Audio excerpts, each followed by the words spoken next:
Sir ಇದು diesel tank. Diesel ಇಲ್ಲಿ ಹಾಕೋಬೇಕು. ಟಿಲ್ಲರ್ಗೆ ಇಂಜಿನ್ ಆಯಿಲು ಇಲ್ಲಿಗೆ ಸರ್. ಆಯಿಲ್ ಅಂತ ಕೊಟ್ಟಿರ್ತಾನೆ.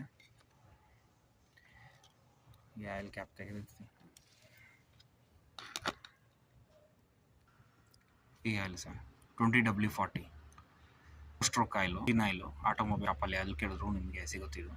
ಈ ಆಯಿಲ್ನ ಇಲ್ಲಿಗೆ 600 ml ಇಂಜಿನ್ಗೆ 600 ml ಹಾಕ್ಕೊಳ್ಳಿ. ಫುಲ್ ಆದಮೇಲೆ 600 ml ಹಾಕಿದ್ಮೇಲೆ ಕರೆಕ್ಟಾಗಿ ಇದೆಯಾ ಆಯಿಲ್ ಲೆವೆಲ್ಲು ಚೆಕ್ ಮಾಡೋದು ಹೇಗಂದರೆ, ಈ ಆಯಿಲ್ ಕ್ಯಾಪ್ ಇದೆಯಲ್ಲ ಇದನ್ನು ಹಾಕ್ಕೊಂಡು ಒಂದು ಫ್ಲ್ಯಾಟ್ ಸರ್ಫೇಸಲ್ಲಿ ಹಾಕಿ ಇಟ್ಕೊಂಡು ಈ ಸ್ಟೀಲರ್ನ ಟೈಟ್ ಮಾಡ್ಕೊಳ್ಳಿ. ಟೈಟ್ ಮಾಡಿಕೊಂಡು ಫುಲ್ ಟೈಟ್ ಮಾಡಿಬಿಟ್ಟು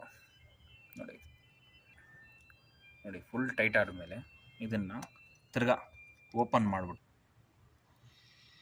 ಹಾಕಿದ ತಕ್ಷಣ ಇದನ್ನು ಓಪನ್ ಮಾಡಿಕೊಂಡು ಇಲ್ಲಿ ಗಂಟ ಆಯಿಲು ಬಂದಿರುತ್ತೆ ಸರ್. ನೋಡಿ ಈ ಲೆವೆಲ್ ಗಂಟ ಆಯಿಲು ನಮ್ಗೆ ಗೊತ್ತಾಗುತ್ತೆ ಇದ್ರೆ ಆಯಿಲ್ ಲೆವೆಲ್ ಕರೆಕ್ಟಾಗಿದೆ ಅಂತ. ಆಮೇಲೆ ಹಾಕ್ಕೊಂಡು ತಿರ್ಗಾ ಕ್ಲೋಸ್ ಮಾಡಿಬಿಡಿ. ಆಯಿಲ್ ಲೆವೆಲ್ ಚೆಕ್ ಮಾಡೋದು ಇಷ್ಟೇ ಸರ್. ಇಂಜಿನ್ ಆಯಿಲು ಇಂಜಿನ್ಗೆ ಹಾಕ್ಕೊಂಡಿದ್ದ ಮೇಲೆ ನೆಕ್ಸ್ಟು ಗೇರ್ ಆಯಿಲು ಇದನ್ನು ಓಪನ್ ಮಾಡ್ಕೊಳ್ಳಿ ಸರ್. ಇಲ್ಲೇ ಗೇರ್ ಆಯಿಲ್ ಹಾಕ್ಕೊಳ್ಬೇಕು ನೋಡಿ, ಈ ಥರ ಇರುತ್ತೆ. ತೆಗೆದ್ಬಿಟ್ಟು ಇಲ್ಲೇ ಗೇರ್ ಆಯಿಲ್ ಹಾಕೋಬೇಕು. ಗೇರ್ ಆಯಿಲು ಇದು ಸರ್ 20W40 ಬಂದು ಇಂಜಿನ್ ಆಯಿಲು. ಆಮೇಲೆ 90 grade oil gear oil. 90 grade ಇದನ್ನು ನಾವು ಇದನ್ನೇ ಗೇರ್ ಆಯಿಲ್ಗೆ ಹಾಕಬೇಕು. ಇದು 2 ಲೀಟರ್ಸ್ 2 ಲೀಟ್ರು ನಾವು ಹಾಕೋಬೇಕು ಸರ್. 2 ಲೀಟ್ರು ನಾವು ಹಾಕ್ಕೊಂಡು 2 ಲೀಟ್ರ್ ಹಾಕ್ಕೊಂಡು ಇದನ್ನು ಕ್ಲೋಸ್ ಮಾಡಿಬಿಟ್ಟು ಸೇಮ್ ಇಂಜಿನ್ ಆಯಿಲ್ ಹಿಂಗೆ ಚೆಕ್ ಮಾಡಿದ್ವಿ ಅದೇ ಥರ ಇದನ್ನು ಟೈಟ್ ಮಾಡಿಬಿಟ್ಟು ಫುಲ್ ಟೈಟ್ ಮಾಡಿಬಿಟ್ಟು ಓಪನ್ ಮಾಡಿ ನೋಡಿದ್ರೆ ಇಲ್ಲಿ ಗಂಟ ಆಯಿಲು ಬಂದಿರುತ್ತೆ ಸರ್. ಫುಲ್ ಟೈಟ್ ಮಾಡಿ ಓಪನ್ ಮಾಡಿದ್ರೆ ನಮ್ಗೆ ಗೊತ್ತಾಗುತ್ತೆ ಇಲ್ಲಿ ಗಂಟ ಆಯಿಲ್ ಬಂದಿರುತ್ತೆ. ಆಯಿಲು ಅವಾಗ ಕರೆಕ್ಟಾಗಿದೆ ಅಂತ. ಆಮೇಲೆ ತಿರ್ಗಾ ಒಂದ್ಸರಿ ಕ್ಲೋಸ್ ಮಾಡಿ ಟೈಟ್ ಮಾಡ್ಕೊಳ್ಳಿ. ಇದು ಗೇರ್ ಆಯಿಲು ಅಷ್ಟೇ, ಮುಗೀತು. ಇದು ಗೇರ್ ಆಯಿಲು. ಇಂಜಿನ್ ಆಯಿಲ್ ಇಲ್ಲಿಗೆ ಡೀಸೆಲ್ ಬರುತ್ತೆ ಸರ್.